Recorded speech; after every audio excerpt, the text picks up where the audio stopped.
नमस्ते। मेरा नाम संजिता महापात्र है।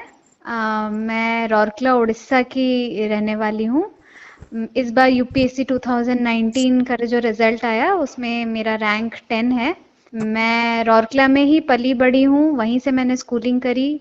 मेरे पापा is a small time businessman, mother housewife हैं। मेरी एक बड़ी बहन है जो भेल में नौकरी करती हैं। आईएएस बनने का सपना बचपन का ही था, तो वो धीरे धीरे बढ़ता गया एंड कॉलेज में मैंने मैकेनिकल इंजीनियरिंग करी है।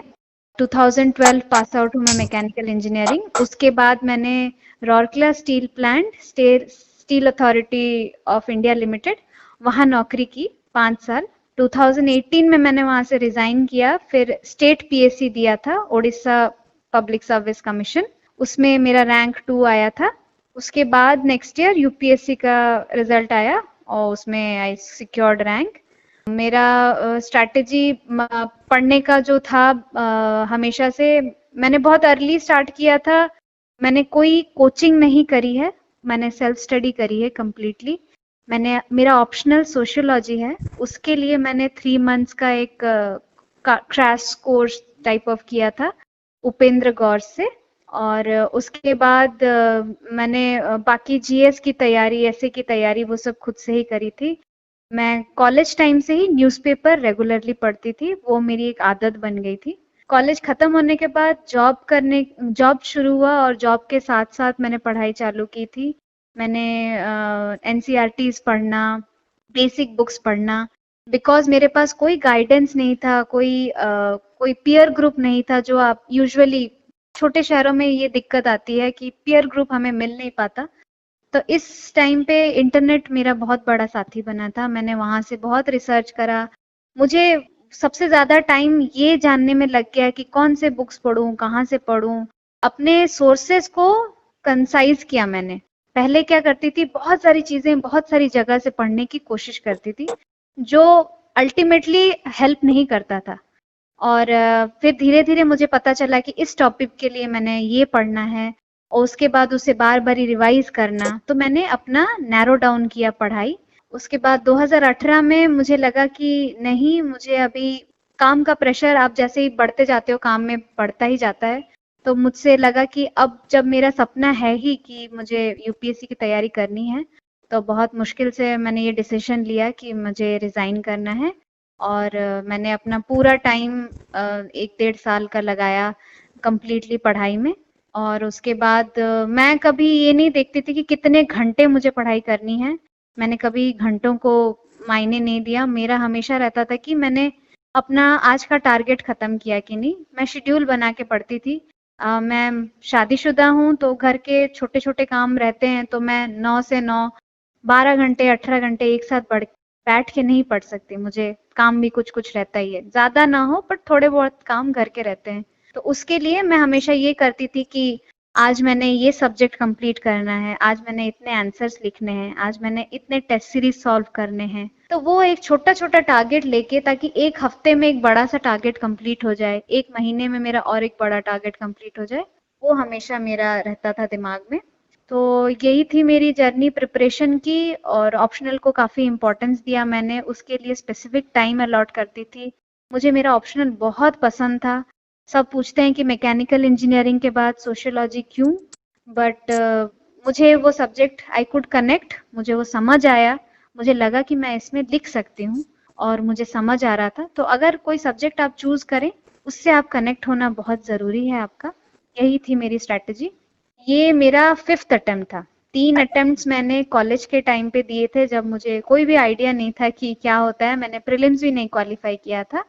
4th अटेम्प्ट में मैंने मेंस लिखा था, वो मेरा नौकरी के बाद सीरियस अटेम्प्ट था। और 5th अटेम्प्ट ये जो मेरा फाइनल अभी हुआ। मेरा ये 5th अटेम्प्ट था यूपीएससी में, जिसमें मैंने फाइनली रैंक सिक्योर किया। मेरे पहले 4 अटेम्प्ट में जो गलतियां थी, पहले 2 अटेम्प्ट गलतियों की वजह से नहीं, मेरे प्रिपरेशन की वजह से थी। क्योंकि ना मुझे सिलेबस, बुक्स, लिस्ट, कहाँ से क्या पढ़ना है, कुछ आइडिया ही नहीं था। और मैं कॉलेज में थी, सीरियसनेस भी काफ़ी कम थी तब। तो मैंने उस हिसाब से नहीं दिया था, बिकॉज यूपीएससी क्या होता है, उसके इम्पोर्टेंस क्या होती है। आप जब दिल्ली पहुंचते हो तो आपको वो माहौल ही ऐसा मिल जाता है कि आपको समझ आ जाता है कि कहाँ से क्या करना है। वो चीज़ मुझे पहले नहीं पता चली। थर्ड अटेम्प्ट में मैंने सारे एनसीईआरटीज, बहुत सारे बेसिक बुक्स पढ़े थे, पर प्रीलिम्स उस बार नहीं हो पाया। मुझे लगा मेरी रिवीजन की काफ़ी कमी थी, मुझे सब कुछ बहुत अच्छे से याद नहीं था। फोर्थ अटेम्प्ट में मैंने ये किया था, क्योंकि ना मैंने इतनी बार एनसीईआरटीज पढ़ रखी थी, मेरे लिए एनसीईआरटीज काफ़ी इंपॉर्टेंट थी, मुझे काफ़ी हेल्प मिली। सबका अपना अपना होता है, बट एनसीईआरटीज मैंने बहुत ही डिटेल से पढ़ा था, बिकॉज मेरे पास तभी वही रिसोर्सेज थे। दैट वाज जो ऑनलाइन ई पाठशाला से मैं डाउनलोड करके एनसीईआरटीज पढ़ती थी, और उसे मैंने काफ़ी बार रिवाइज किया है। और फाइनली मैंने उसको फाइनल रिवीजन के लिए एक 2-3 पेज के पतले पेपर में मेन की पॉइंट्स जो यूजुअली प्रीलिम्स में पूछते हैं, एक वर्ड डाल देते हैं और उसके 4 ऑप्शंस, वो करा था। और फोर्थ अटेम्प्ट में मैंने सबसे इंपॉर्टेंट चीज करी थी, मैंने बहुत सारे प्रीलिम्स के टेस्ट सीरीज सॉल्व किए थे, जितने अवेलेबल थे। I had made it a point कि दिन में 2-2 3-3 टेस्ट सीरीज सॉल्व करना है। एग्जाम के एक 15-20 दिन पहले मेरा वही फोकस रहता था, कि उससे आपको एक आइडिया आ जाता है कि एलिमिनेशन कैसे करना है। प्रीलिम्स काफी ट्रिकी हो गया है because of all this, but अगर आपका बेस एनसीईआरटी वाला बेस, करंट अफेयर्स आप कैसे पढ़े ना, इतने सारे रिसोर्सेज आ गए हैं मार्केट में, इंटरनेट में, आप 2-3 जगह से पढ़ो, फिर आपको पता चल जाएगा कि कहाँ से बहुत सारे क्वेश्चन करंट अफेयर्स रिपीटेटिव है, तो आप फिर उससे पता लगाइएगा कि कौन सा करंट अफेयर्स एक या दो सोर्सेज से नैरो डाउन करिए और उसी को पढ़िए। मेरा जीएस का ये स्ट्रैटेजी था, मैं हमेशा हिंदू बहुत डिलीजेंटली पढ़ती थी, मुझे वो अच्छा लगता था। सब कहते हैं आजकल बहुत कंसाइज नोट्स मिल जा रहे हैं, बट मुझे लगता है कि आपको पेपर रीडिंग से जो आती है अंडरस्टैंडिंग, वो आपको कंसाइज नोट्स उससे आपको नहीं समझ आएगा। तो try to develop that habit. मैंने जीएस के 4 अलग अलग कॉपीज बना लिए थे। मैं हमेशा जो भी पढ़ती थी उसको उसी टॉपिक के अंडर लिख लेती थी, बट उसको ऐसे लिखना है कि ऐसे की तरह नहीं लिखना है, पॉइंट वाइज लिखना है, कि अगर मेंस में ये क्वेश्चन आता है तो मैं डायरेक्टली यहाँ से उसको उठा के चिपका सकूं। धीरे धीरे ये जो मैंने नोट्स बनाने का सिलसिला है ना, ये 1 साल में नहीं हुआ, ये काफी टाइम लगा टू मेक कंसाइज नोट्स। आप हमेशा ये याद रखिए कि ये बहुत जल्दी ऐसे एक दिन में होने वाला चीज नहीं है, ये आप मैच्योरिटी डेवलप करते हो धीरे धीरे, जैसे आप प्रैक्टिस करते जाते हो। तो कंसाइज नोट्स बनाओ, और नोट्स ऐसे होने चाहिए कि आप उसको अपने एग्जाम के पहले रिवाइज करके जा सको। मेरे फोर्थ अटेम्प्ट में जो मेंस था, मैंने उसमें क्वालिफाई नहीं किया, और मेरा सबसे बड़ा उसमें प्रॉब्लम यही था कि मैं अपने नोट्स इतने अच्छे से जो पूरे साल बनाए रिवाइज कर नहीं पाई। तो that was my learning point कि मुझे अगली बार से ऐसे नोट्स बनाने हैं जो मैं रिवाइज कर सकूं, नहीं तो मेरी मेहनत का कोई मतलब नहीं है। ऐसे को हम हमेशा भूल जाते हैं या ज्यादा इंपॉर्टेंस नहीं देते हैं, बट मुझे लगता है it's a very contributing factor. उसके लिए आप मैंने हमेशा से प्रीलिम्स के तुरंत बाद ही ऐसे का एक टेस्ट सीरीज ज्वाइन किया, ताकि मुझे इवैल्यूएशन हो और पता चले कि मैं सही लिख रही गलत लिख रही हूँ। तो आप कंटिन्यूअसली हर हफ्ते 2-2 ऐसे भी लिखो, तो बाय द टाइम आप मेंस लिखने जाते हो, आपकी बहुत अच्छी प्रैक्टिस हो जाती है, और मुझे ये काफी हेल्प किया था। बाकी अगर किसी की इंग्लिश वीक है, किसी को डेवलप करना है, तो काफी सारे अवेलेबल हैं इंटरनेट में material, you can focus on that. Third is optional. Optional के लिए हर दिन मैं प्रीलिम्स से पहले मैं 1 महीना, बीच में प्रीलिम्स का पहले 1 महीना मैं पूरा छोड़ती थी सिर्फ रिविजन के लिए। उसके पहले तक मैं हमेशा optional second half of my day 2-3 घंटे ऑप्शनल पढ़ती थी, वो मेरा हमेशा फोकस रहता था। सुबह जीएस 1-2-3 में rotate, second half is optional GS 4। GS 4 मेरा कांस्टेंट था। मैं वक्त निकालती थी कि लेक्सिकॉन हो, कोई भी नॉर्मल स्टैंडर्ड बुक हो, उसके 10 पेज ही पढ़ लूं। हमेशा हर दिन एथिक्स का टच रहना चाहिए, क्योंकि ना एथिक्स पेपर बहुत अच्छा पेपर होता है अगर आप अच्छे से स्कोर कर सको तो। मेरा इंटरव्यू अप्रैल 3 को था, but because of the pandemic shift हो गया था। It was held on July 23 को मेरा आफ्टरनून सेशन में था। मेरा board Sujata Mehta ma'am board था। मैंने इतने सालों तक, जो भी यूपीएस एस्पिरेंट होता है उसके लिए इंटरव्यू एक बहुत बड़ी चीज होती है, तो मैंने भी बहुत सालों से बहुत सपने बना रखे थे कि इंटरव्यू में ये बोलूंगी, वो बोलूंगी, ऐसे बोलूंगी। बट बहुत ही अलग और यूनिक सा इंटरव्यू था बिकॉज ऑफ हमने फेस मास्क पहन रखा था, शील्ड पहन रखा था, ग्लव्स पहन रखे थे, तो दिक्कत हो रही थी काफी बात करने में, फॉग हो जा रहा था। बट स्टिल फाइनली मैं वहां थी। और पूरा जो बोर्ड होता है बहुत प्रोफेशनल बोर्ड होता है। दे आस्क यू क्वेश्चन जिसके आंसर आपको आते हैं।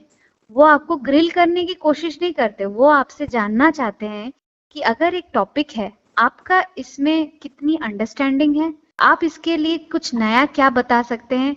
वो उसी फील्ड में बहुत सालों से काम कर रहे हैं, वो नहीं सोचते कि आप अभी बहुत बड़ा सा कोई बता दोगे कि आप ये कर दोगे वो कर दोगे।